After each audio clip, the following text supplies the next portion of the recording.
चोरी करणाऱ्या महिलांची चोरी ठाणे परिसरातल्या एका लेडीज पार्लरमध्ये सीसीटीव्ही कॅमेऱ्यात कैद झाली आहे। 4 जणांची ही टोळी विशेषतः महिला कर्मचारी असलेल्या दुकानांनाच टार्गेट करते। त्यामुळे अनेक दुकानदारांचं धाबदड आणलंय। सध्या या सगळ्या जणी जामिनावर आहेत। पोलीस त्यांच्यावरती आणखीन गुन्हे सिद्ध करून त्यांना पुन्हा अटक करण्याच्या तयारीत आहेत।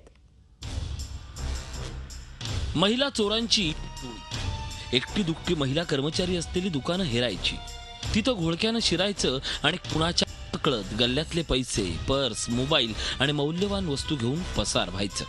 यामुळे दुकानदार चांगलेच धास्तावले। 30 वर्ष दीपाली हेमंत रोकडे उर्फ राणी ही या टोळीची म्होरकी।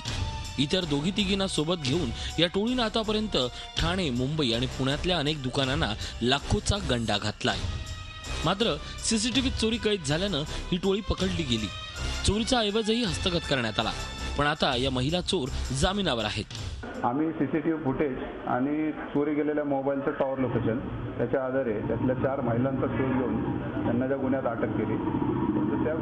त्या महिलांनी 4 आरोपी महिलांनी ठाणे, श्रीनगर, वागळे इस्टेट, कोपरी, राबोडी, नौपाडा, वर्तकनगर तसेच मुंबई शहरातील समतानगर, कांदिवली, नवघर, मुलुंड, भांडूप या पोलीस स्टेशनच्या हद्दीत भरपूर गुन्हे केलेले निष्पन्न झाले। चोरीचा हा सर्व प्रकार लक्षात घेता सर्व दुकानदारांनी सुरक्षिततेचा उपाय म्हणून आपल्या दुकानात सीसीटीव्ही कॅमेरे लावावेत असं आवाहन पोलिसांनी केलंय, जेणेकरून अशा टोळ्यांच्या मुसक्या आवळणं पोलिसांना शक्य होणार आहे। पण चोरी होऊच यासाठी सततचं आवाहन देखील पोलिसांनी केलंय। Kapil Raut, Zee media, Thane. Zee 24 तास रहा एक पाऊल पुढे।